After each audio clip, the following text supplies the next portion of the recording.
Absolutely. I always say it's not about feeling better, it's about feeling better. So it's about Mm. getting in touch with feeling. We live in a day and age where we're quite disconnected with social media, even though it connects us more. So there is that numbness that we're experiencing more and more. And I think it surfaces in how we process our feelings as well. And I see it a lot with the people I work with. And, from a simple how are you feeling right now in your body? Like if someone's experiencing stress, where does it show up in your body? And there is often this fear that if I sit with a, sticky emotion for too long, I might get stuck in it and I might Hmm. not be able to get out of it. But the only way is through. The only way is through. And you're right. It is human nature to want to stay in the comfort zone, but there's this misconception that it keeps us safe, but actually it keeps us small. So if we want to grow, we have to be in that stretch zone. Of course, we don't want to stretch too much. And of course, we run the risk of going too far into the emotion and into, Right. just living in the pain and being that. So there is a balance. Welcome to Hopeful and Wholesome, the show where ambitious women come home to their bodies. I'm your host, Hope Pedraza, and I'm a functional practitioner, human design guide, and expert on all things energy, and your partner in decoding the language of your body. This is your space to reconnect with your body's wisdom, reclaim your energy, and rise into alignment in your health, your business, and your life. Because thriving isn't about pushing harder, it's about learning to listen deeper. So let's dive in because your next breakthrough starts right now. Hey y'all, welcome back to the show.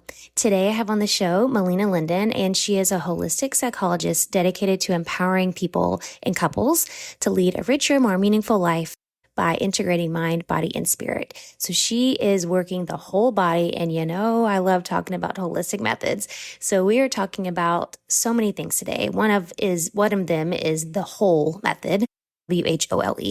We're going to talk about IFS, internal family systems. We're going to talk about the acceptance and commitment therapy, all of these things to help us deal with our emotions. And we're going to talk about toxic positivity and how we try to manage stress with just thinking positive and how this can really backfire.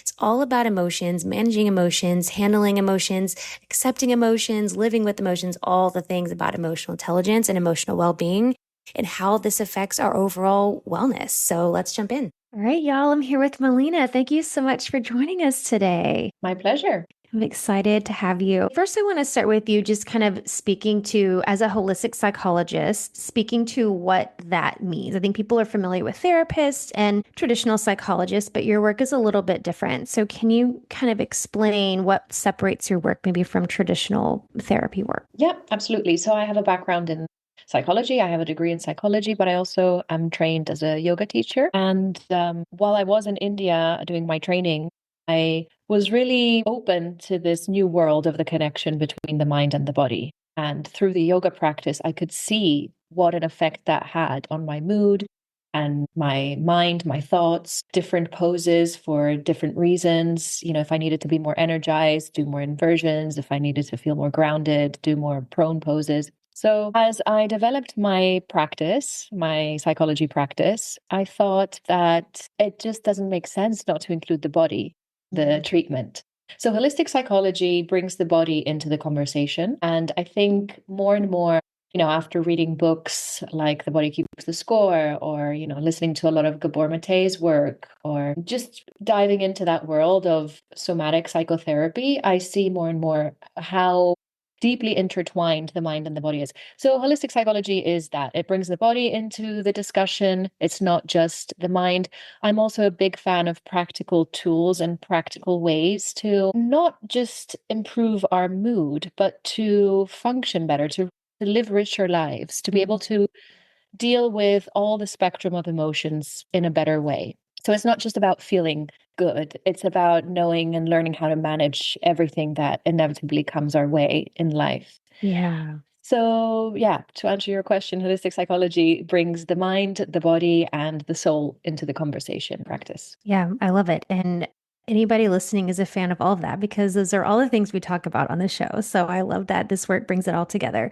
And you made such a good point about how it's not just about feeling good, but it's about handling anything that comes our way. And I think that's a cycle that a lot of us can get into. And I think sometimes when women and high performing women were dealing with stress, the stresses of life or career or family or business. I think it's just as humans, it's human nature to just want to be comfortable, right? We don't like being in the uncomfortable emotions and the uncomfortable situations. And so it's like, oh, just make it like go away. I just want to get rid of it. So I'd love for you to speak to that. And I know toxic positivity is a word I think we've all heard of at this point, and it can be a really dangerous trap for us to just be like, no, everything's great. I'm great. I'm great. So I'd love for you to speak on that and your experience with kind of working with that. Absolutely. I always say it's not about feeling better, it's about feeling better. So it's about getting in touch with feeling. We live in a day and age where we're quite disconnected with social media, even though it connects us more. So there is that numbness that we're experiencing more and more. And I think it surfaces in how we process our feelings as well. And I see it a lot with the people I work with. And, from a simple how are you feeling right now in your body? Like if someone's experiencing stress, where does it show up in your body? And there is often this fear that if I sit with a, sticky emotion for too long, I might get stuck in it and I might not be able to get out of it. But the only way is through. The only way is through. And you're right. It is human nature to want to stay in the comfort zone, but there's this misconception that it keeps us safe, but actually it keeps us small. So if we want to grow, we have to be in that stretch zone. Of course, we don't want to stretch too much. And of course, we run the risk of going too far into the emotion and into, Right. just living in the pain and being that. So there is a balance. So there is like the comfort zone, the stretch zone, and then the panic zone, and then the snap zone. So we ideally want to be in that stretch zone as much as we can. Yeah. Yeah. And that's such a good point because I do think that that is what keeps people from really experiencing the healing that they're looking for is they're afraid they're going to get stuck there. And yeah. So can you speak more into you just explaining this, the comfort zone, the stretch zone, and what were the other two? The panic zone and the snap zone. So The can you, panic zone yeah, go ahead. is when you go beyond your stretch or um and so the stretch zone is actually just like a small percentage more than your comfort zone. That we don't have to go too far into it. Just so we feel like there's a little bit of discomfort there. It's like yoga actually. In yoga, when you do a pose, you want to go to your edge, but you don't want to go beyond it because you'll injure yourself. But you do want to feel the stretch and you want to feel the pose, the asana that you're doing. So it's the same thing, I think, with everything, with our relationships, our personal development, our work. If we go too far into the panic zone, we might have burnout, which happens very often. But then if we stay in the safe zone, in the comfort zone, we might not grow enough. Yeah. Right. How do you help people be able to manage that? Because it can be scary when we're in that and in navigating like, oh, I've gone too far or I haven't gone far enough. How do you help people be able to navigate that? And in terms of, just kind of keeping their nervous system from totally freaking out if they go too far. Yeah. I always say everything starts with self-awareness and observation. I really encourage journaling and just keeping track of and the continuous check-in with the self. Today I was talking with someone and we just came up because she doesn't like writing. So it's not for everyone. Some people just don't like journaling. It's true. Fine. So we came up with, I asked her, okay, what do you do in the morning every day? She says, I drink my matcha.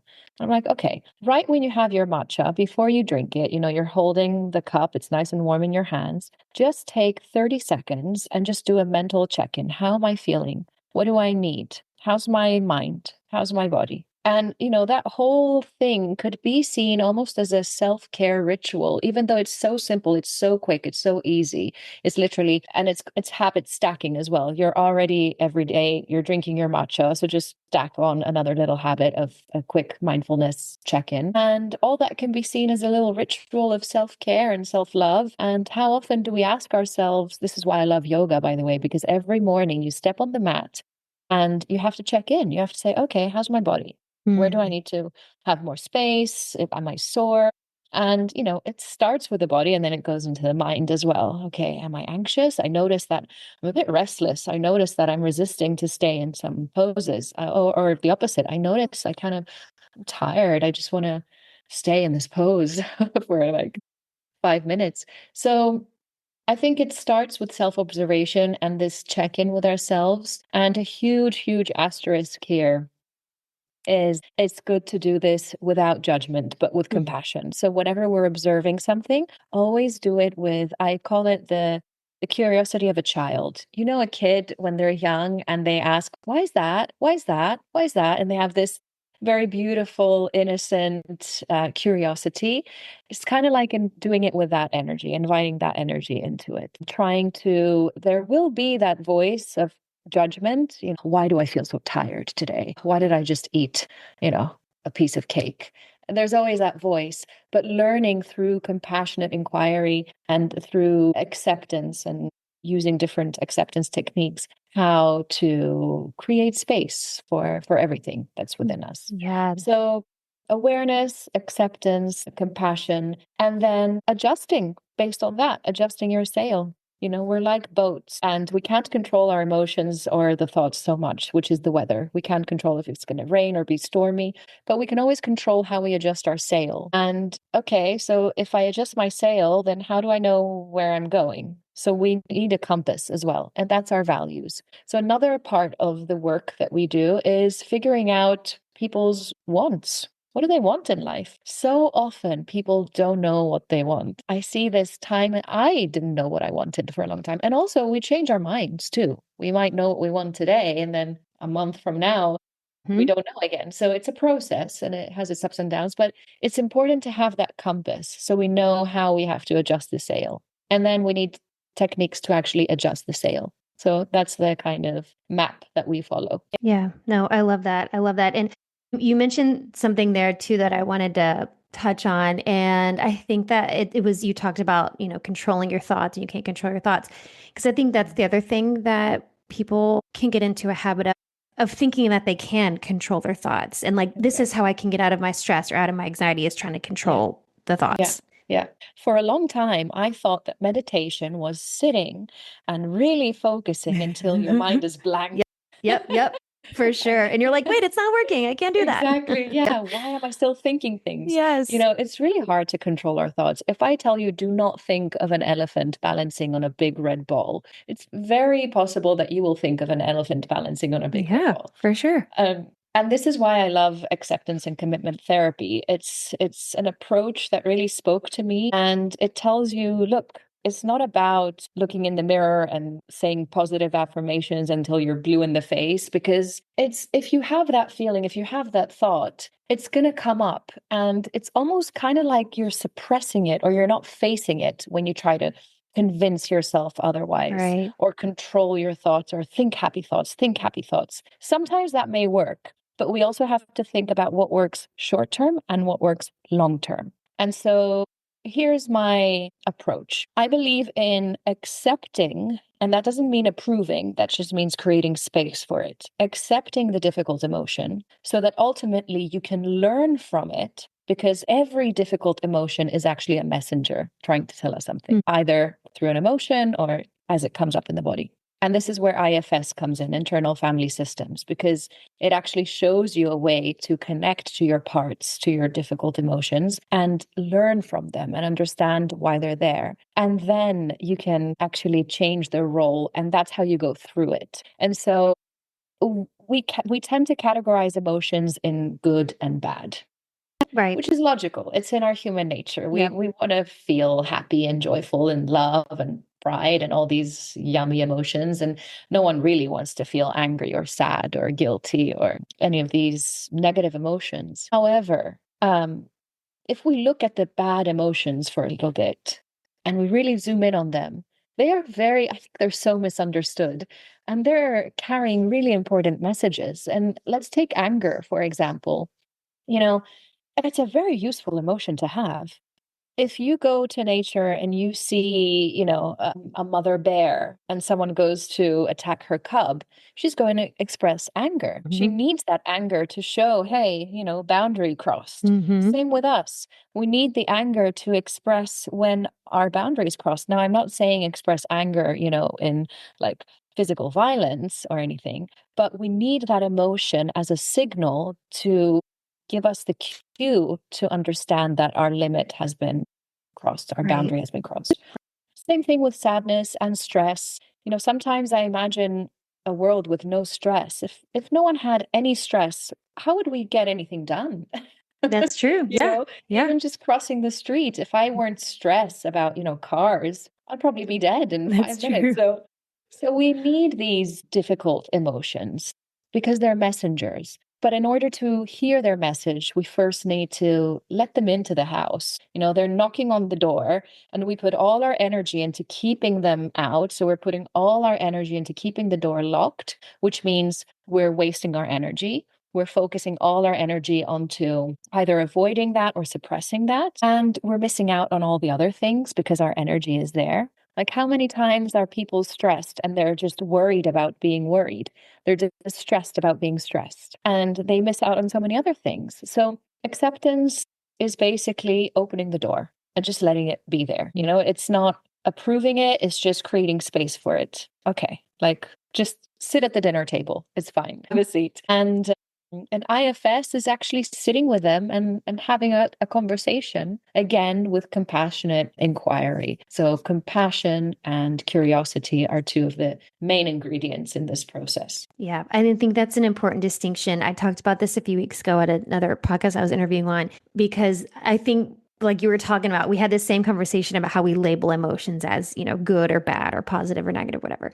When Yeah. emotions are just emotions, right? It's just a label or a story we attach to it that makes it, quote, good or bad or however we feel. And I think the part about bringing compassion and curiosity, I mean, that's what makes all the difference, because it's one thing to have the anger or the shame or the guilt or whatever in feeling judgment. It's another whole experience to have those emotions and approach it with curiosity and compassion. Exactly. Yeah. Exactly. It also, as soon as we learn to do that with ourselves, we learn to do it in our relationships too. And then we Hmm. get compassionate and curious with our partner as Totally. well, or with our kids, or with our parents. And it just changes everything. That's And it. the more I practice that, because I try to do it myself as much as I can too, the more I start to, it's harder to get angry with people because you just Hmm. try to understand them. Right. Right. 100%. Yeah, that's it. You try to understand. That's exactly it. Yes. Yes. So when we're navigating you were talking about the internal family systems, and it's kind of this, it's just another way to talk about parts integration, right? Or like integrating these parts of you. So can you explain that a little bit more too? Because I feel like this is such a helpful tool when Yeah. people really understand what this is and how to help them Yeah. manage emotions. Absolutely. There's a fantastic book for anyone interested. It's called No Bad Parts. It Mm. explains it really well. So basically, to explain it as simply as I can, it advocates for, instead of thinking as the mind as a mono mind, one personality, having these changing our minds, it suggests that we actually have parts, that we have a core self. And a baby, when it's born so pure, it's born pure with love. It doesn't have guilt. It doesn't cry and think, oh, maybe I should cry a bit slower because quieter because my mom hasn't slept and I might bother her. But as we get older, we develop these parts as a result of our interactions with our caregivers or our environment. And, a very important thing to say here is there are no bad parts. Literally, they all have some kind of protective role. In fact, a lot of them, the time of creation, they're pretty genius the way they take on that role. And so these parts that we develop fall into three categories. The first category is uh, Rick Swartz calls it the exile part. And this is, different methodologies have different names for it: the wounded inner child, the shadow, the part of us that we all have that carries some hurt and that we don't really feel comfortable facing and that we tend to hide, lock away in some dark room, lock the door and not touch it. That's the exiled part. And then the second category of parts are the protective, the managers. So these parts manifest as a role of protecting that exiled part.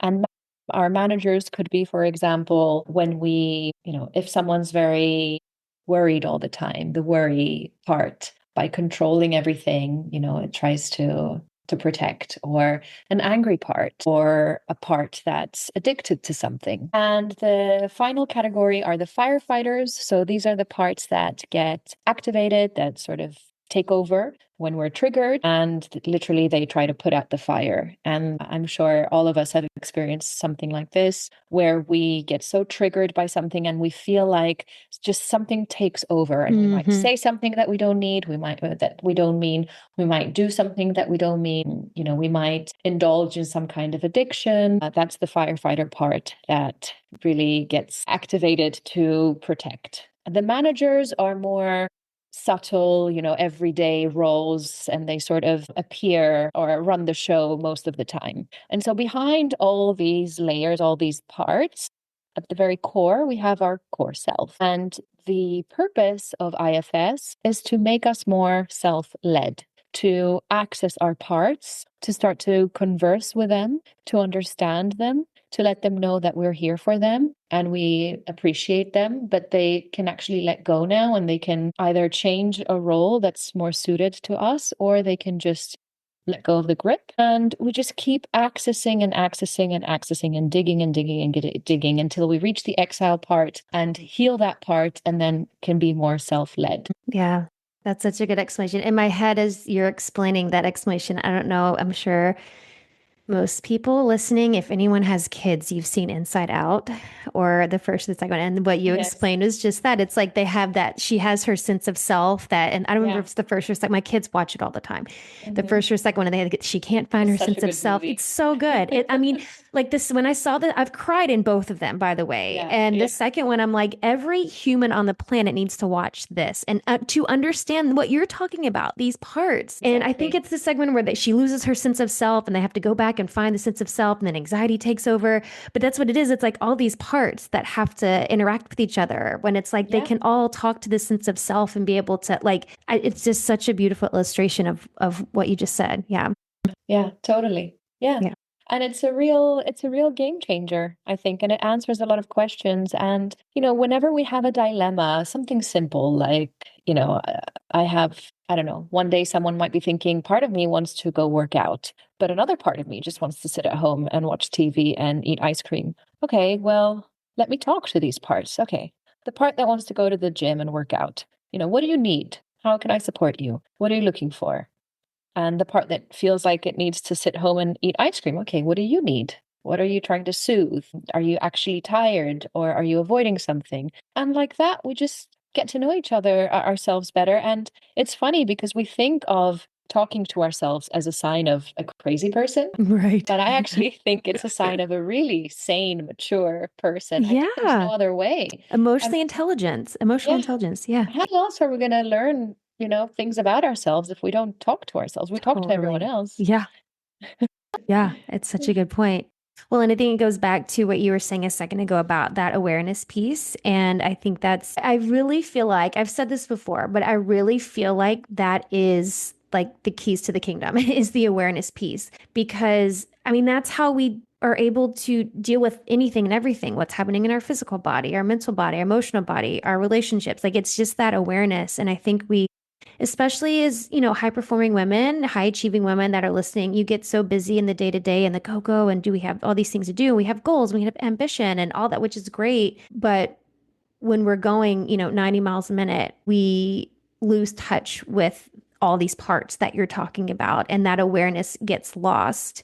And that's when we start to lose our sense of self, right? And the connection with all of it. And then we do start to experience things like anxiety or, physical symptoms are manifesting on the body. But I think that awareness piece, like you were mentioning earlier, I really feel like that's what's missing in so many. I mean, even when you were talking about like things that turn into chronic illness and chronic disease and chronic symptoms, it's, we've shut off some part of us. That's what I believe anyway. We've shut off some or multiple parts of us and we've kind of lost that awareness, or we just kind of like, well, I'll deal with it later. And we Yeah. just kind of rush the awareness. Like I'm aware of it, but I'm not going to do anything about it, you know? Exactly. Yeah. And I mean, we look after other people, we go to the gym, we look after our body. So it's time we start to look after our mind as That's well it. and address these things, even if it's just for 1 hour a week. Yeah. Just block out 1 hour in your calendar Yeah. and just say, for this hour, I'm just going to sit with myself and have a conversation with myself. Yeah, yeah. I love the well, and even what you were saying before about your client earlier, you have your cup of coffee or your cup of Yeah. matcha, and like it's literally like a 5 minute thing, Hmm. like talking to your, I mean, it's not like a whole, we don't have to dedicate hours a day to Exactly. do You don't this. have to It's, journal if you don't want to yeah, do that, or at yeah, least start there and then see it snowball because it will yeah, snowball. yeah, for sure. No, I love this. This is so helpful and so important. I do have one more question I want to ask you as we start to wrap up. But before I do that, can you let everybody know where they can find you, find more about you, and follow the work that you do? Yeah, absolutely.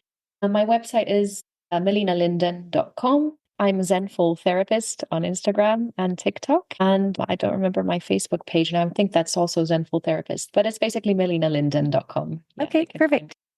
Yeah. Perfect. And of course, all that, the links, all that will be in the show notes. You can go give Melina a follow. So, the last question that I want to ask you that I like to ask everybody is what do you think is the most important thing you can do to live with purpose? I think being true to yourself, which sounds very cliche, but the definition of living, being true to your purpose is only you know your purpose. And what's the meaning of life? It's the meaning we give it. To figure out what meaning you want to give it, it might be, just having, I don't know, breeding dogs, and that's your passion. Or it might be working in an old people's home. But whatever it is, having the courage to access your authentic self, which takes a lot of work because we're so conditioned to live by other people's standards Yeah. or society standards. Yep.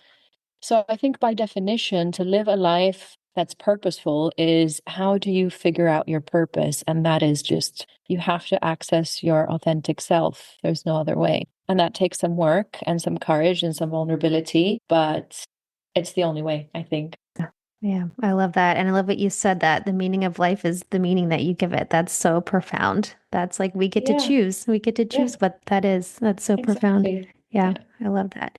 Thank you so much for this conversation, Melina. I think this is, I mean, just I feel like just this conversation alone can push people in a whole new direction with, coming and being in tune with their emotional and their mental body and putting all these pieces together. So thank Yeah, you yeah. for sharing it. Thank you for Yeah. hosting me. It was lovely. Thank you so Yeah. much.